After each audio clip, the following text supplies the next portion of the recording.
Hola gente, ¿cómo están? Espero que anden bien. Bueno, hoy les traigo este tema que me lo pidieron bastante, que es el tema de genética humana, ¿sí? Bueno, primeramente quiero aclarar que todo lo que van a ver en esta exposición lo tomé de un artículo de Natalia Lozano, que es sobre genética básica. Van a ver dibujos que también los tomé de la exposición de las clases de esta docente, que en realidad es licenciada en psicopedagogía de la Universidad de Lomas, también es profesional en el SAOP de la misma universidad. Así que bueno, me parece que está bastante claro su artículo sobre este tema. Igualmente voy a ir ampliando un poco más, basándome en las clases que dio y bueno, y lo que yo comprendo también como genética, ¿no? Porque si no, estaría leyendo nada más. Bueno, acá hay unas preguntas que quizás se vayan haciendo a lo largo de esta exposición. ¿Por qué es importante la genética? ¿Para qué nos sirve a nosotros, psicopedagogas, saber sobre genética?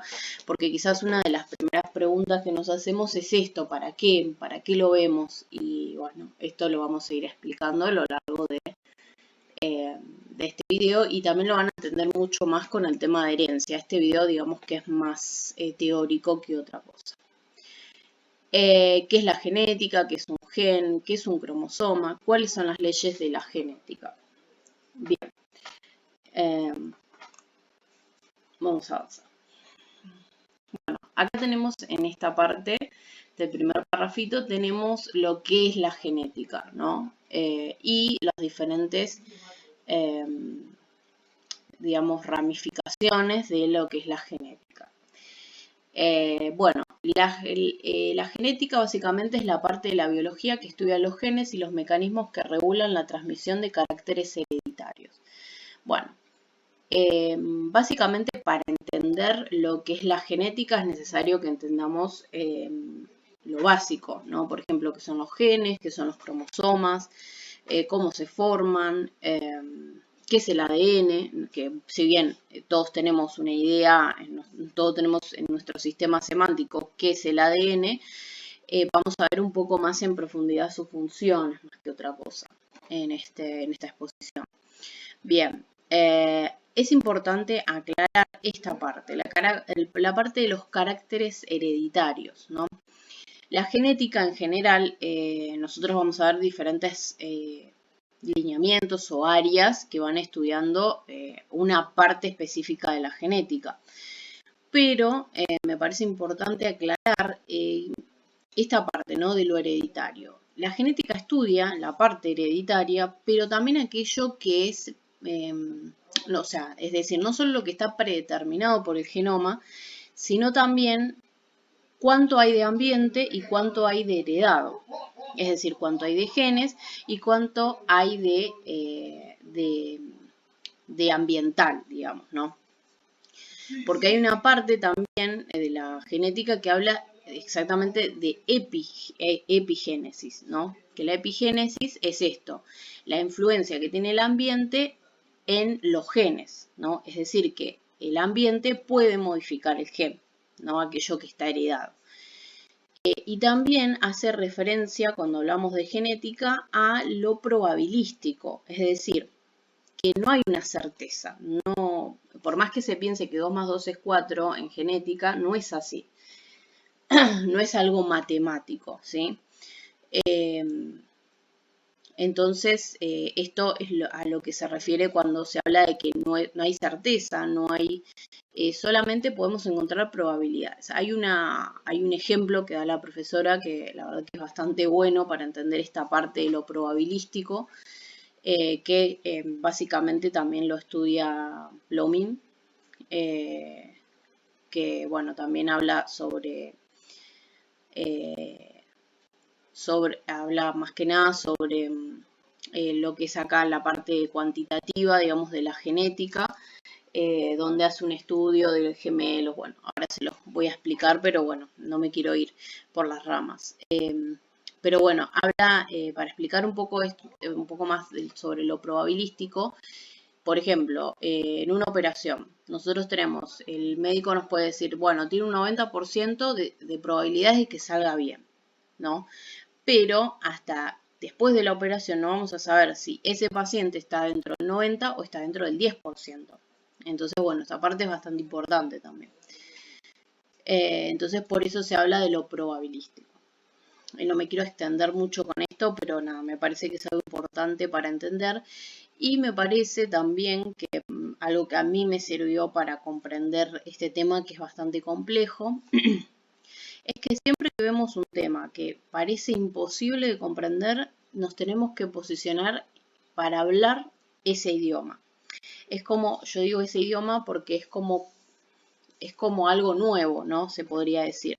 Es como cuando queremos aprender un nuevo idioma, ¿no? Al principio, puede que sea chino básico y después se vaya enclareciendo un poco más el panorama, ¿no? Bueno, pero para eso tenemos que aprender a hablar el idioma, en este caso el idioma de la genética. Bien. Bueno, acá decimos que no se habla de la genética, sino que es una ciencia compleja que se divide en diversas áreas. Es decir, que no hay una genética en general que estudia todo, ¿no? Sino que tenemos diferentes áreas, ¿no? Diferentes estudiosos que estudian, ¿no? O investigadores que estudian partes específicas, digamos, de lo que es la genética. La genética es muy amplia, ¿no? Bien, y tenemos la citogenética, la citogenética que estudia la estructura de los cromosomas, todo lo que son las alteraciones en la estructura o el número de los cromosomas. Por ejemplo, el síndrome de Fragile X o el síndrome de Down son ejemplos, digamos, del estudio de esta citogenética. Acá yo puse estudio de cariotipo. ¿Por qué?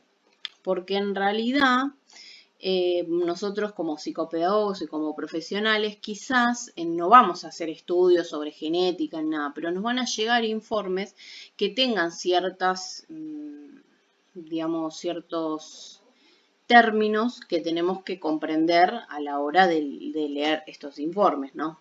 Por ejemplo, puede llegar un informe a un genetista de que sea de citogenética, por ejemplo, ¿no? Entonces vamos a ver que está citogenética, dicen que la citogenética es normal o está dentro de los normales. Esto quiere decir que los cromosomas tienen la forma y la estructura y el número están dentro de los parámetros normales. Eso es lo que quiere decir con el cariotipo incluso.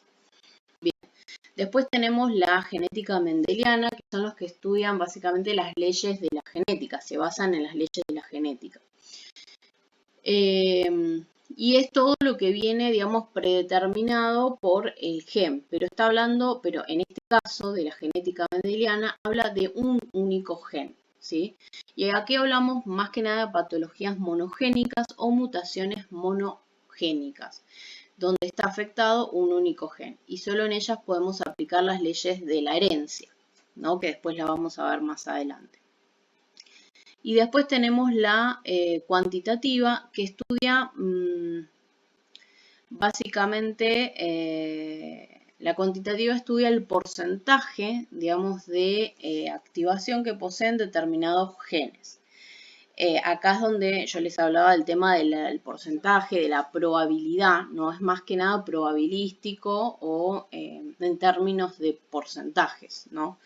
Por eso es cuantitativo, ¿no?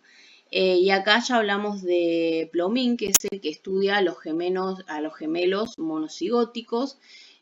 Monocigóticos quiere decir que hay un óvulo y un espermatozoide, del que salen dos sujetos que son idénticos genéticamente. Y disigóticos, que son hermanos comunes, que comparten solo el 50% de información genética, con la particularidad de que compartieron el útero, ¿no?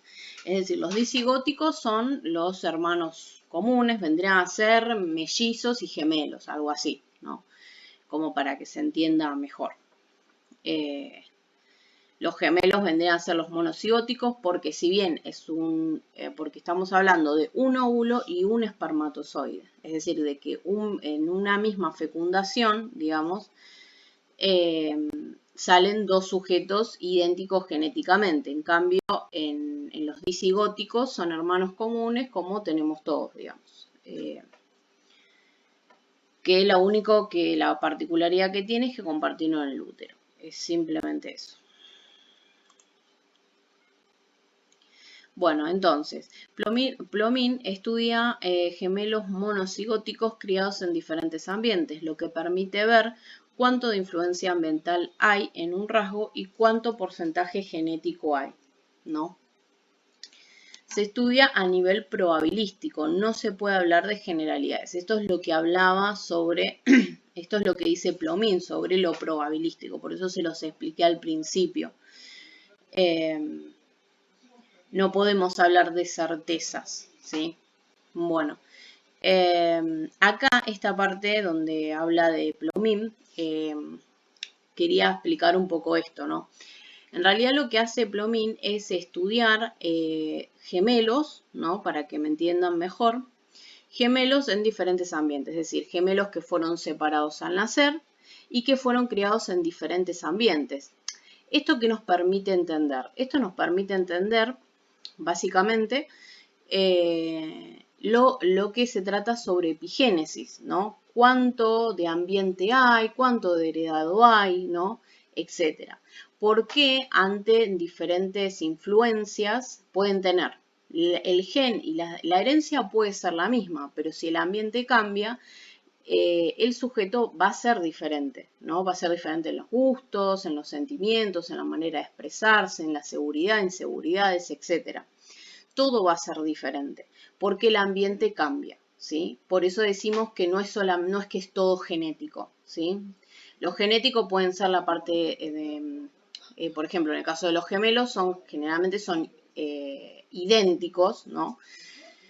En su generalidad son idénticos, entonces genéticamente son idénticos, pero ambientalmente y en lo que es formación de sujeto es diferente. Entonces esto es lo que explica un poco, o sea, se entiende el estudio de Plomin. ¿Por qué? Porque estudia tanto gemelos que fueron criados por los mismos padres y gemelos que fueron criados que fueron separados al nacer y criados por diferentes familias, digamos, ¿no? La crianza fue diferente. Entonces, bueno, un poco se estudia esto, ¿no? Y esta es la pregunta también que se hacen muchos padres de si crié, por ejemplo, tienen 3 hijos y se los crían los 3 iguales. Y no, primero porque siempre algo cambia, siempre. Por definición, el sujeto intenta modificar algo que hizo mal con el primer hijo, con el último ya no lo hace, o con el segundo ya no lo hace. Entonces, estas son cuestiones que influyen, digamos, en cómo se va a ir desarrollando ese sujeto, ¿no? Bueno, esto a grandes rasgos es lo que explica un poco Plomin. Y habla un poco de lo que es bueno, también teníamos dentro de lo que es los diferentes lineamientos de la genética, tenemos la genética de poblaciones o las evolutivas que estudian los rasgos genéticos que tiene determinada población, ¿no? Ya sea de una provincia, de un país, etcétera, ¿no? Después tenemos la genética del desarrollo, que estudia el funcionamiento genético de un individuo desde el nacimiento hasta que es un adulto mayor, ¿no? La genética molecular, que estudia el interior de los genes, el ADN, el cromosoma, todo en su interior, en el interior de cada una de estas partes, digamos. Y después tenemos la mutagénesis, que es la parte de la genética que se encarga de estudiar las mutaciones, ¿no? Que es lo que vamos a ver en herencia más específicamente, ¿no? Bueno, que esa herencia entraría dentro de esta clasificación de las mutaciones, ¿no? Bien. Bueno, esto creo que está bastante claro. Y ahora lo que vamos a hablar ahora estaría dentro de lo que es la genética molecular, porque vamos a estudiar un poco el interior del cromosoma, de los genes, del ADN, entonces estaría en esa parte. Bueno, este es para que le pongan cara, es este autor Plomin, que habla sobre este tema. También seguramente que van a encontrar un texto que es específicamente de él, donde habla sobre todo esto que les estoy mencionando, un poco más con lenguaje técnico, pero bueno, yo se los expliqué más de manera criolla, ¿no? Bien, vamos a ver, los seres humanos estamos compuestos por, acá ya empezamos con el baile, ¿no? En la parte anterior era como más, si bien esta parte también es más teórica, pero bueno, en general genética es muy teórico, pero bueno. Bueno, los seres humanos estamos compuestos por células, ¿no? Que acá tenemos las células. No, estamos compuestos por células que dentro de las células están los cromosomas, ¿no? O sea, la célula tiene un núcleo que dentro están los cromosomas. Yo acá puse 23, pero en realidad, bueno, en realidad son 23 o 46. Cromosomas en realidad estamos hablando en general. Pero bueno, a su vez las células se dividen en dos tipos, las somáticas y las sexuales, o gametos, también llamados, ¿no? Las somáticas son los 46 cromosomas, digamos, que es el número diploide, que se lo pueden llegar a ver en un texto como 2N, y tiene que ver con el proceso de mitosis. Tengan eso en la cabeza porque es importante y bueno, les va a servir como para entender el proceso de mitosis y meiosis. Y las células sexuales, que son el par sexual, básicamente, ¿no? Que son las células sexuales, que son 23. Cuando se juntan, se restituye al número diploide, número haploide, ¿no? Bueno. No, acá hay una aclaración importante, perdón, yo me expresé mal. Quiero decir, lo dije mal, pero lo voy a tratar de enclarecer acá. Lo que quise decir no es que son los dos cromosomas sexuales. Nosotros sabemos que tenemos 46 cromosomas, ¿no? Que son los somáticos, como habíamos dicho, los diploides, y los sexuales o gametos, pero no se refieren a los dos cromosomas que son sexuales. Yo lo dije hace 2 segundos, creo, y me confundí yo. Perdón. En realidad son 23 que cuando se juntan, que son estos 23 que yo puse acá en realidad, cuando se produce, digamos, todo lo que es todo el proceso de meiosis, digamos, de mitosis y meiosis, es cuando se convierte, va a formar lo que es el número diploide, ¿no? 23 y 23 suman 46. Bueno, estas son las dos tipos, digamos, de células. Vamos a avanzar. Igual lo vamos a entender un poco mejor más adelante. Acá encontramos que es un cromosoma, que es la estructura que contiene a los genes. Y cada cromosoma es una célula completa de ADN más proteína. Se enrosca para producir la estructura que tiene, ¿no? Esta es es un cromosoma, pero es un cromosoma X, digamos. Pero bueno, la verdad que las ilustraciones son más que nada para que le pongan una cara, digamos. Para que tengan, digamos, creo que las imágenes ayudan bastante a comprender los temas. Bueno, entonces, es la estructura que contiene a los genes y cada cromosoma es una célula completa de ADN más proteínas, que eso lo vamos a ver más adelante cuando veamos cómo se hace todo el proceso, ¿no? De llegar a ser proteína, ¿no? Cómo sale del núcleo, etcétera, ¿no? Lo vamos a ver más adelante. De los 46 cromosomas presentes en el núcleo de las células somáticas, 22 se denomina autosomas. Son heredados de la madre y los 22 restantes heredados del padre. Esto explica un poco más esto anterior que yo había explicado, ¿no?